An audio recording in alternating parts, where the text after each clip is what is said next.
Blue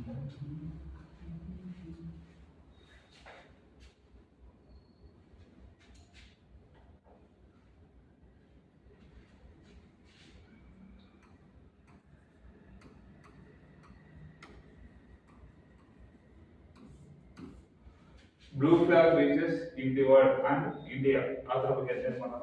ಮೊದಲು blue flag beaches ಅಂದ್ರೆ ಏನಪ್ಪಾ? ನೀಲಿ ಜಲ ನೀತಿ ಅಂತ ಕರಿತೀವಿ. ಏನಪ್ಪ ಅಂತಂದ್ರೆ ಕರಾವಳಿ ಸ್ವಚ್ಛತೆಗೆ ನಾವ್ ಏನ್ ಮಾಡ್ತೀವಿ? ನೀಲಿ ಧ್ವಜ ನೀತಿಯನ್ನು ಕೊಡ್ತೀವಿ. ಯಾರು ಕೊಡ್ತಾರೆ ಅಂದ್ರೆ ಡೆನ್ಮಾರ್ಕಿನ ಇದೊಂದು ಬ್ಲೂ ಫ್ಲಾಗ್ ಬೀಚಸ್ ಅನ್ನೋದು ಡೆನ್ಮಾರ್ಕ್ ಅಲ್ಲಿ ಸ್ಥಾಪನೆ ಮಾಡ್ತಾರೆ. ಇದೊಂದು NGO ಕಂಪನಿ ಆಗಿದೆ. NGO ಅಂದ್ರೆ ಏನಂದ್ರೆ ನಾನ್ ಗವರ್ಮೆಂಟ್ ಆಫ್ ಆಫೀಸ್ ಅಂತ. ಇದೊಂದು FEE ಅಂತೇಳಿ ಸ್ಥಾಪನೆ ಮಾಡ್ತಾರೆ. FEE ಅಂದ್ರೆ ಫೌಂಡೇಶನ್ ಆಫ್ ಎಜುಕೇಶನ್. FEE ಅಂತ ಏನು? FEE foundation of education entertainment ಅಂತ ಅರ್ಥ. ತದನಂತರದಲ್ಲಿ ಈ ವರ್ಲ್ಡ್ ಅಲ್ಲಿ ಬ್ಲೂ ಫ್ಲಾಗ್ ಬೀಚಸ್ ಅಧ್ಯಕ್ಷ ಎಲ್ಲಿದೆ ಅಂದ್ರೆ ಫ್ರಾನ್ಸ್, ಮೇ ಬಿ 748 ಅಂತ. ಸೆಕೆಂಡ್ ಬಂದ್ರೆ ಗ್ರೀಕು 719, ಥರ್ಡ್ ಬಂದ್ರೆ ಗ್ರೀಸು 712 ಅಂತ ಅರ್ಥ. ಈಗ ನಮ್ಮ ಇಂಡಿಯಾದಲ್ಲಿ ಎಷ್ಟಿದಾವೆ? 18 ಇದಾವೆ ಭಾರತದಲ್ಲಿ ಪ್ರಸ್ತುತ 18 ಇದಾವೆ. ಮಹಾರಾಷ್ಟ್ರದಲ್ಲಿ 5 ಸೇರ್ಪಡೆ ಮಾಡ್ತಾರೆ. ಅದು ಕೋಡ್ ಹೆಂಗಂದ್ರೆ ಸೀನಾ ಪಾಗಲ್. ಸೀನಾ ಏನಾಗಿದೆ? ಪಾಗಲ್ ಆಗಿದೆ ಅಂತ ನೆನಪಿಡಬೇಕು.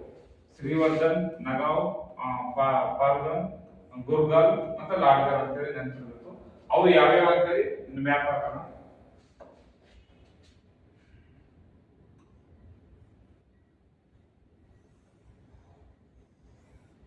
ಈ ಏಷ್ಯಾದಲ್ಲಿ ಮತ್ತು ನಮ್ಮ ಭಾರತದಲ್ಲಿ ಮೊಟ್ಟ ಮೊದಲಿಗೆ ಬ್ಲೂ ಫ್ಲಾಗ್ ಬೀಚಸ್ ಪಡೆದಿರ್ತಕ್ಕಂಥ ಸ್ಥಳ ಬಂದ್ರೆ ಒಡಿಶಾದ ಚಿಲ್ಕ್ ಸರೋವರ ಅಂತೇಳಿ. ಈ ಚಿಲ್ಕ್ ಸರೋವರದಲ್ಲಿ ತಿಮಿಂಗಲಗಳನ್ನು ಸಾಕಾಣಿಕೆ ಮಾಡ್ತಾರೆ. ಉಪ್ಪು ನೀರಿನ ಸರೋವರ ಇದು. ಭಾರತದಲ್ಲಿ ಪ್ರಸ್ತುತ ಎಷ್ಟಿದಾವೆ? 18 ಇದಾವೆ. ಈ ಬ್ಲೂ ಫ್ಲಾಗ್ ಬೀಚಸ್ ಅಂದ್ರೆ ಕರಾವಳಿ ಸ್ವಚ್ಛತೆ ಮಾನದಂಡಗಳಿದೆ. 33 ಮಾನದಂಡಗಳಿದಾವೆ. ಅದರಲ್ಲಿ 4 ಮಾತ್ರ ಪರಿಗಣನೆ ಮಾಡ್ತಾರೆ. ಅವು 4 ಶಿಕ್ಷಣ ಮತ್ತು ಪರಿಸರ ಮತ್ತು ಕರಾವಳಿಯ ಸ್ವಚ್ಛತೆ, ಅದರಲ್ಲಿ ಸ್ನಾನ ಮಾಡುವ ನೀರಿನ ಗುಣಮಟ್ಟ, ಇವುಗಳೆಲ್ಲ ಆಧಾರದ ಮೇಲೆ ನಾವ್ ಏನ್ ಮಾಡ್ತಂದ್ರೆ ಬ್ಲೂ ಫ್ಲಾಗ್ ಬೀಚಸ್ ಅನ್ನು ಕೊಡ್ತೇವೆ ಅಂತ ನೆನಪಿರ್ಬೋದು. ಮೊಟ್ಟ ಮೊದಲು ಭಾರತದಲ್ಲಿ ಬ್ಲೂ ಫ್ಲಾಗ್ ಬೀಚಸ್ ಪಡೆದ್ರು ಅಂದ್ರೆ ಒಡಿಶಾದ ಚಂದ್ರಭಾಗ ಬೀಚ್ ಅಂತಿದೆ. ಒಂದ್ ಕಡೆಯಿಂದ ಬರೋಣ ಈಗ.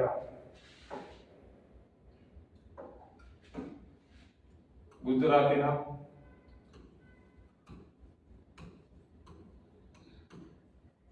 ಶಿವರಾಜ್ಪುರ, ಗುಜರಾತ್. ಇಲ್ಲಿ ಬಂದ್ರೆ ಗೋಗ್ಲಾ